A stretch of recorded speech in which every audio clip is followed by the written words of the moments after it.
Welcome to another episode of Foolproof Theology. My name is Chase Davis, and I am your host. It's a great day to be with you here again.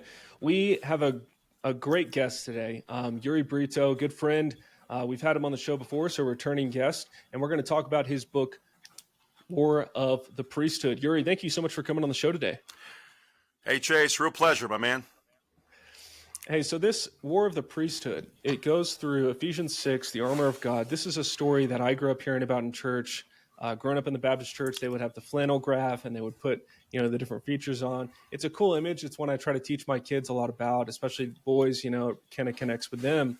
And so I'm curious, though, in your book, how do you challenge some common misconceptions about the armor of God in Ephesians 6? How do you kind of either complement or challenge common notions? Well, I think there's a lot of things that do match that general sort of structure taught in the traditional Sunday school lesson. But the vast majority of it, I would just, I'd happily sort of pile in a millions of pieces of paper and burn it in my backyard. I think what it has traditionally done is it has softened the image of the Apostle Paul, and it has transformed into this, Jesus, shepherd, white sand, sort of hallmark figure, where instead of this armor being something that is threatening to principalities and powers or threatening to those who would despise the gospel, it actually becomes relatively mild in terms of its opposition. And the image that I think the Apostle Paul is establishing in Ephesians 6 is an image that he's borrowing from a much greater and a much more powerful source. And that's the image of the ordained priest that we find in Exodus 28. But again, Sunday school lessons weren't filled with life verses from Exodus 28. And I grant that, so which means that we're going to have to sort of rethink how the Apostle Paul viewed the structure of the Bible and how he very carefully and very strategically used the images of the Old Testament to shape the armor of God. So I think these are, at least what I try to sketch out in the book is an overview of the armor of God that falls into the continuity of redemptive history, rather than thinking that the armor of God is merely Paul thinking on the spot or coming up with an image out of nothing.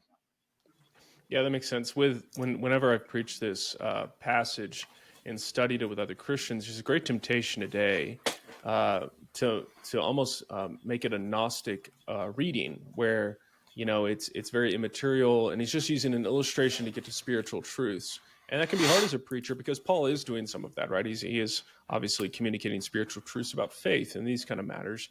But we have to be careful that we don't dematerialize the text and make it applicable to people.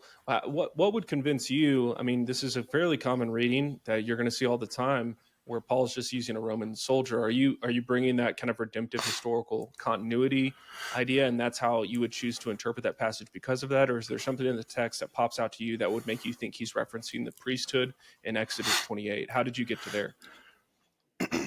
Yeah, good question. I think part of what's happening is that Paul is confronting the Roman Empire as a whole, which is no easy task, of course, but I think he's confronting. He's telling the saints in Ephesus that there are two competing coverings. One is offered by the Roman Empire with all its authority and might and conquest and songs and rhythms. And the other is a covering that's not nearly as attractive, at least from a worldly standpoint. It's a covering from an alternative kingdom, an alternative city. And that city brings with it all of its biblical investments. And that means not only investments, but also vestments and paraments, and it brings all its rituals and colors. And so Paul is looking at the Old Testament priest and all that priestly world and seeing that image fitting very well into this armor that he's building. And the armor, of course, has spiritual realities to it, that Christians need to be reshaped, reformed. But overall, what Paul is doing is he is borrowing the language of the Old Testament, and he's saying priests have a protective role in the kingdom of God. Priests are called to protect the sacred and the holy. And he's drawing the image here that we take from not only the priesthood, but even farther back, I argue in the book, to the Garden of Eden when the first priest, Adam, allowed a false priest to come in, and Adam entered into dialogue with that priest. And I argued that Adam's fundamental role as a priest was to crush the devil. And in Paul's writings, what he's saying is, look, the same wicked schemes that the devil used in the garden, he's using now in Ephesians chapter 6, and he will use with your church. And so now you have to dress up for the occasion. And dressing up to the occasion means covering yourself from the head, from the helmet of salvation, all the way to the feet, the shoes that bring good news to the nations. And so it's a complete, totalistic, comprehensive vision. And Paul says you can't allow any of these pieces to be set aside for whatever reason, because if you do, one little piece is sufficient for the devil to infiltrate and take over the whole armor, and in a corporate sense, take over the whole church. So this is in many ways, a very communal text because he's addressing the church as a whole. So with this idea of priest and warfare, I think this is fairly foreign to the normal kind of evangelical, reading. I've read James Jordan on these matters, and like when we preached through Judges, and we saw Deborah, and I think it was Barak, right? Yes. And like navigating that in our world is very important to speak clearly about the role of the priest and warfare and that kind of thing. How would you further articulate for kind of a, someone like my family who goes to just a good church, but maybe not as familiar with this idea of priests being warriors? I think most people, when they hear priest, they think of someone very empathetic, compassionate, almost like a counselor, rather than somebody with a sword in their hand. So can you draw that out a little bit more? Part of the problem is that in some ways the consensus on commentaries when talking about Ephesians chapter 6 is that you have this Roman soldier that's sort of standing there, represented the Roman Empire, and the Christian is to imitate that Roman soldier in the way he thinks about the world. Now, of course, that is largely tamed by what you mentioned earlier, is that, well, you're only to imitate this warrior in a spiritual way. Right, there are no tangible implications. Right, to use Doug Wilson's famous language, theology comes out of your fingertips. No, that's too far. You can't go there. And the way you tame that is by simply saying, look, you see the sword of the Spirit. That's just your private Bible reading. It's just your we used to say it as kids in the Baptist church. It's just your devotional time, and so the armor pieces become just a way of decorating your devotional life.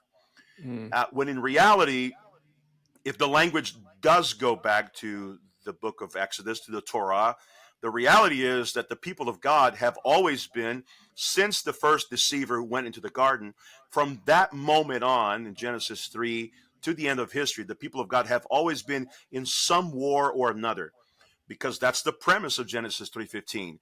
The seed of the woman shall crush the head of the serpent. That's war language. And my argument is that theme that you find in what we call the proto-evangelion, the first gospel in Genesis 3:15, is repeated in 1,000 ways throughout the scriptures. You mentioned the book of Judges. You have a lot of interesting themes there. But one of the things you see in the book of Judges is 6 times you have people being crushed in the skull. Well, these are not random details, right? The Spirit doesn't waste his breath. This is the Bible echoing the theme of Genesis 3:15. The seed of the woman shall crush the head of the serpent. And you can take that theme all the way to the end of Malachi in this antithesis is being played out. And that's why the Gospel of Matthew, the Gospel of Mark, the Gospel of Luke begins by putting Jesus' ministry right at the point of baptism, and that baptism doesn't lead him to happy green pastures. That baptism leads him to the wilderness. To fight whom? To fight the devil. Why?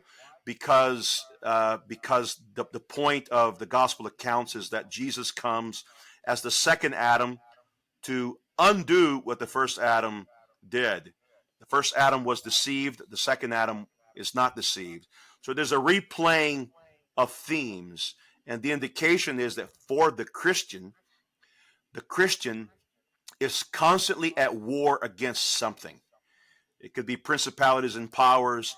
It could be the woke agenda of the left. He's always at war with a group or an ideology that would seek to minimize the image of the priest. So one way to test this case is to say, to test who is doing the right thing, who's pursuing the right trajectory, and who isn't, is to ask them, is the Christian at war? And if he answers only spiritually, I can guarantee you there's a trajectory that's leading him or her or them as an institution away from biblical authority. And, I can test that case 1,000 times and I'll probably get 999 accuracy rate. Yeah, that makes complete sense, and it's an important concept for Christians to recover today in our time.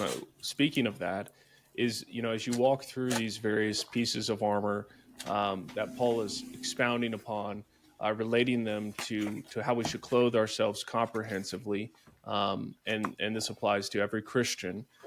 Would there be one piece of armor that, as you're kind of writing this book, that you're like, this is one that most Christians today need to pay particular attention to more than others? Did one piece of armor kind of stand out as you're writing this book?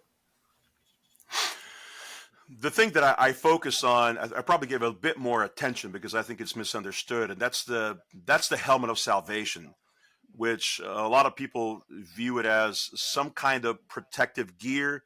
But again, the whole armor is a protective gear. So I don't want to simply say every piece is meant to protect, because that's too obvious. But what I wanted to say about the armor is that the armor begins. There's an intentionality to it. There's a structure to it.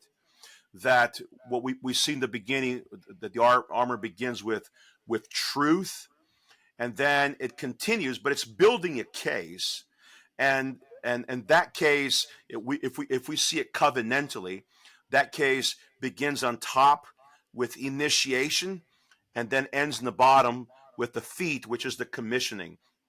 In the covenant renewal worship, Chase, you see that very principle. There's a call into worship, which begins with the baptism of the saint, which is the ordination of the Christian into priesthood. Whether you're Presbyterian or Baptist, it still works.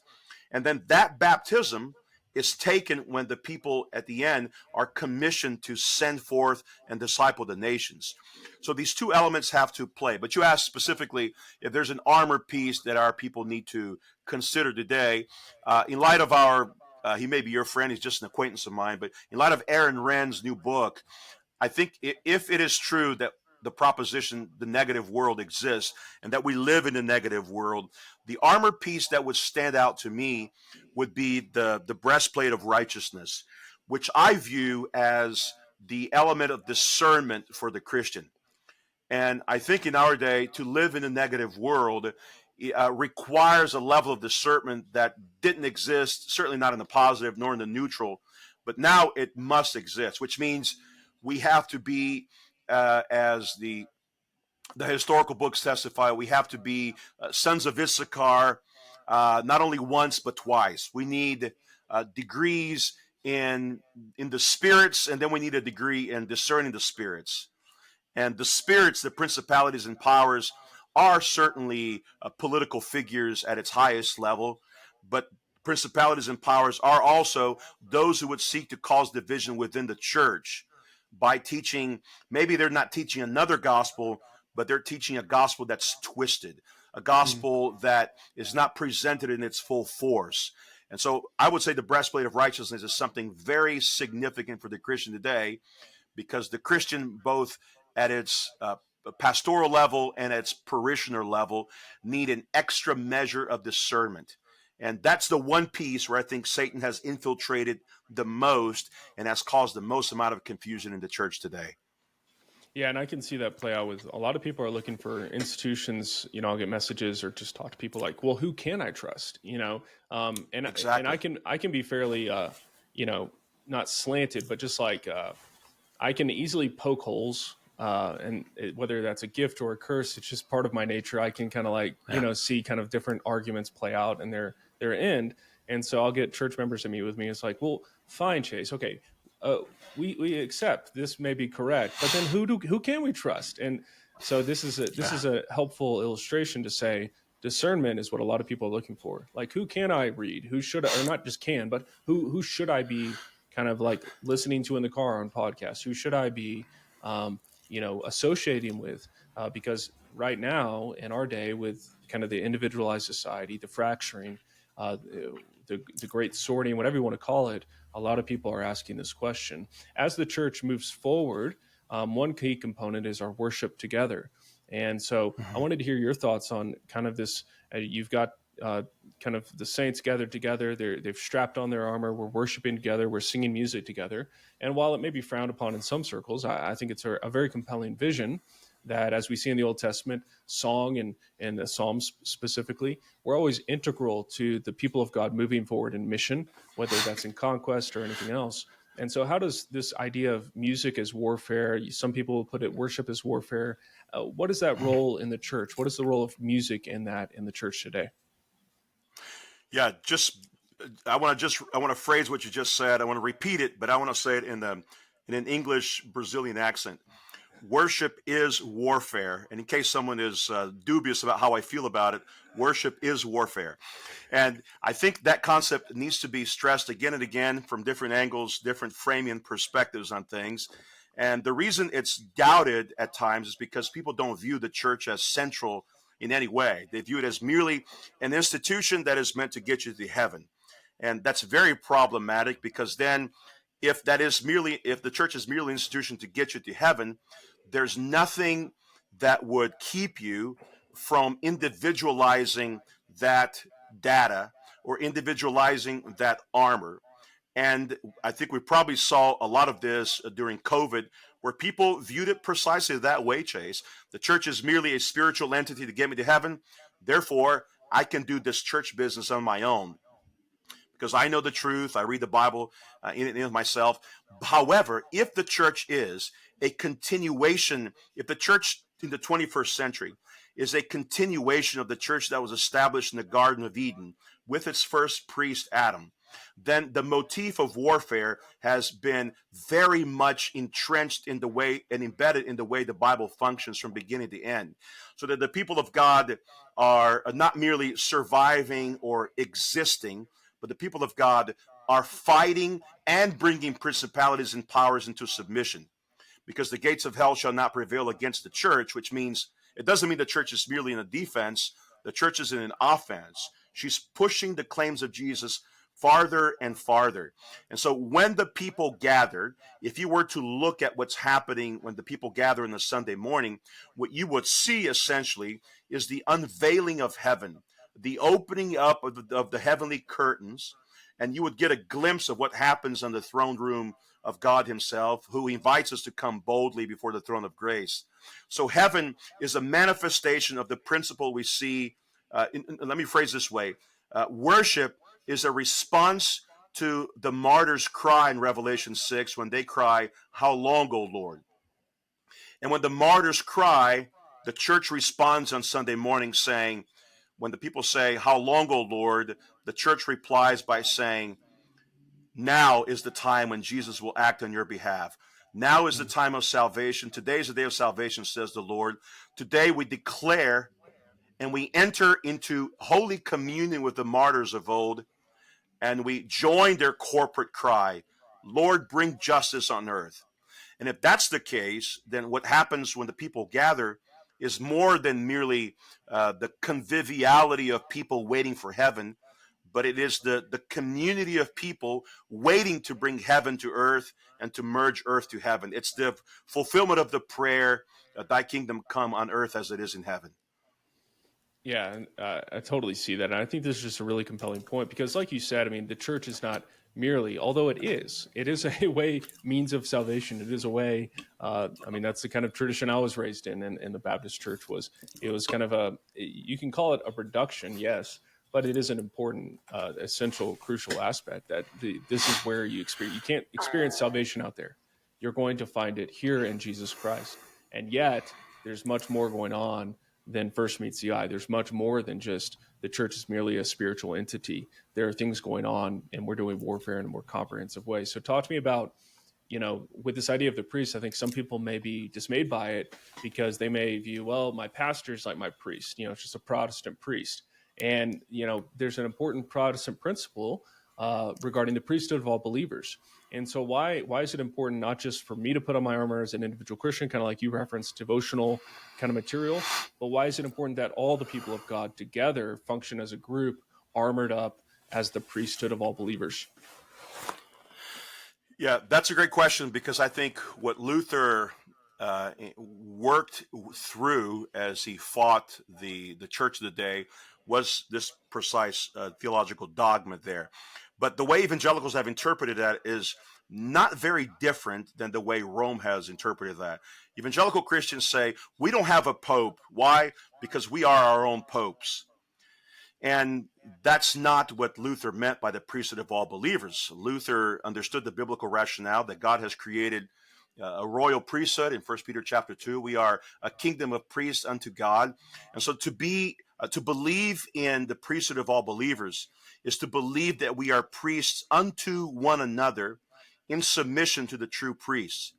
So priesthood is not synonymous with an isolated world, because after all, who would be frightened by a one-man army, right? And so Jesus Christ is, we might say, our one-man army, but even Jesus is not disconnected from the body. Jesus is the head and we are the body. And so that's the comprehensive picture we have to keep in mind, not the one that says we can fight on our own, Jesus, my Bible, and my relatively dark closet so I can read my Bible. That's not the image. The image is this body of believers, and this brightness, this light, and this image of Christ's people warring together. And that's what the true priesthood is. It's a true priesthood composed of men and women baptized in the triune name. And when people are baptized in the Bible, one of the first things that happens is they're sent to the wilderness. And that's what the people of God are doing. They're reclaiming the wilderness and making it into a place of worship for the Most High God. Amen. That's a wonderful illustration to end on there, Uri. I want to make sure we point people to where they can pick up your book, which is, if you're a listener, very easy to read. It's not one of those thick books. Actually, it was funny, Uri, one young man at our church, he wanted a copy of Frame Systematic because he knows I enjoy Frame. And so we bought him one just to bless him. And I brought it to church, or our assistant brought it to church, and I delivered it to him. And it's just huge, huge. And so I felt bad for the guy, but he's very excited. But if you pick up Uri's book, it's not going to be that way. It's going to be very easy to read, very helpful, and very applicable. So where can people pick up a copy of The War of the Priesthood? Yeah, thank you, Chase. And I wrote the book for it to be digestible and used for men's studies, Bible studies, something. I wrote it for the church. They can go to Nogginose Press, which is Nogginose,